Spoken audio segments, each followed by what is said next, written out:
Italy లోపల Mussolini అధికారంలోకి వచ్చిన తర్వాత ముస్సోలిని కూడా ఏమి మత నియంత కాదు, ముస్సోలిని సోషలిస్ట్ వచ్చిన ఆ సోషలిస్ట్ కాస్త నియంతగా మారిపోయాడు.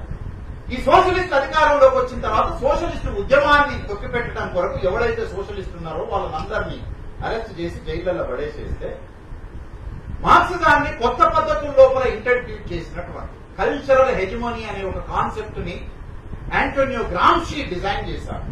అంటే పెట్టుబడిదారి వర్గము, పెట్టుబడిదారు రాజ్యము మిలిటరీ, పోలీసు, న్యాయ వ్యవస్థ ద్వారా మాత్రమే ప్రజల్ని కంట్రోల్ చేయదు, మైండ్ ద్వారా తనని కంట్రోల్ చేస్తున్నది అని. హింసాత్మకమైనటువంటి పద్ధతుల్ని, ఫిజికల్ ఫోర్స్ ని వాడకుండా మనమే కన్సెంట్ ఇచ్చేటట్టుగా ఎట్లా మైండ్ ని వాడుతుంది, కల్చరల్ ని వాడుతుంది, కల్చరల్ హెజిమోనీ అనే ఒక థియరీని ఆయన తయారు చేశారు.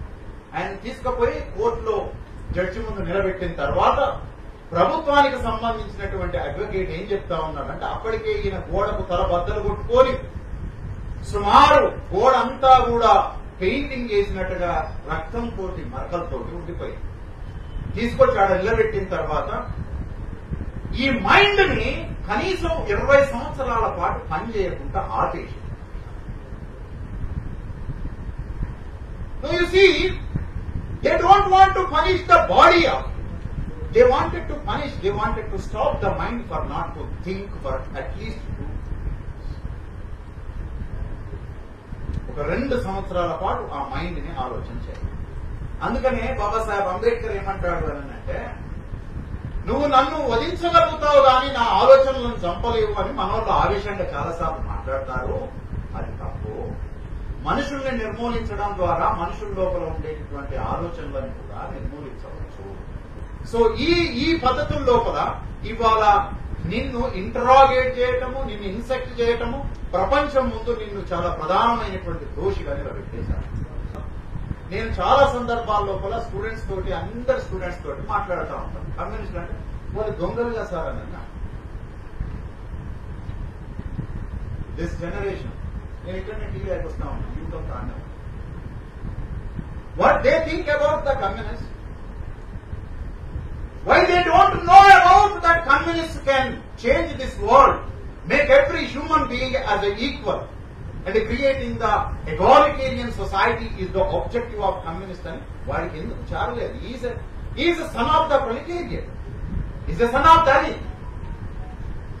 వాడి దేశంలో కూడా బాధితుడే, కానీ ఒక బాధితుడికి బాధితుడి కోసం నడుపుతున్నటువంటి తత్వశాస్త్రం తెలియదు, బాధితుడి కోసం నడుపుతున్నటువంటి ఉద్యమం తెలియదు. సరిగ్గా 50 ఏళ్ల క్రితమే ఈ భూమిని సారవంతం చేయడం కొరకు భూమిని పంచినటువంటి పోరాటం గురించి తెలియదు. ఓ దళితుడికి ఈ నగరంలోనే భాగ్యరెడ్డి వర్మ ఆది హిందూ అనేటటువంటి ఒక సంస్థను పెట్టి కులాన్ని బలహీనపరిచి కులం స్థానంలో బౌద్ధాన్ని నిలబెట్టడానికి మనిషిని సమానంగా దూరటం కొరకు ప్రయత్నం చేసినటువంటి చరిత్ర తెలియదు. ఒక ముస్లిం విద్యార్థికి ఇక్కడే ఉరికంబం ఎక్కినటువంటి షోయబుల్లా ఖాన్ గురించి తెలియదు. This is what the history of Telangana, this is what the history. నేనేమంటా ఉన్నానంటే, 400-500 సంవత్సరాల క్రితం జరిగినటువంటి ఒక సంఘటనని ఇవాళ సినిమాగా తీసుకొని వచ్చి ప్రజల్ని ఇది నిజమని నమ్మించడం కొరకు అన్ని శక్తుల్ని వాడుతా ఉన్నారు. 50-60 ఏళ్ల క్రితం ఇదే హైదరాబాద్ నగరంలో ఒక మనిషి ఉరితీకి గురి అయితే ఆ పక్కనే ఇల్లున్నోడికి కూడా ఈ చరిత్ర గురించి తెలియదు.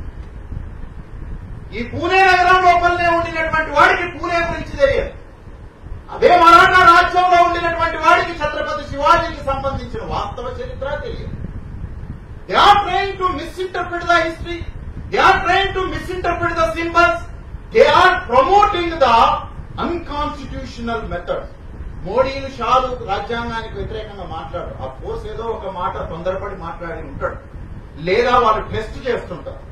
అంటే ల్యాబ్లలో ఈ పరిశోధన చేసేటటువంటి సైంటిస్టులు మొదటి ప్రయోగం, రెండో ప్రయోగం, మూడో ప్రయోగం చేసి ఫైనల్ గా ఒక ప్రొడక్ట్ తీసుకొని వస్తా ఉంటారు. చూడు, వాడు ఏం చేస్తున్నట్టు ఇట్లా కొట్టి చూస్తాడు, ఇది వేయడం ద్వారా ఎట్లాంటి రెస్పాన్స్ వస్తుంది. దాన్ని బట్టి మనము నెక్స్ట్ చేసేటటువంటి మెడిసిన్ బాణం ఎంత గట్టిగా ఉండాలి, ఎంత సులభంగా ఉండాలి, లేకపోతే కొద్దిసేపు ఆగిన తర్వాత మళ్ళీ బాణం వేద్దామా, ఒక 5 ఏళ్ల తర్వాత 10 ఏళ్ల తర్వాత అని డిసైడ్ చేస్తాం.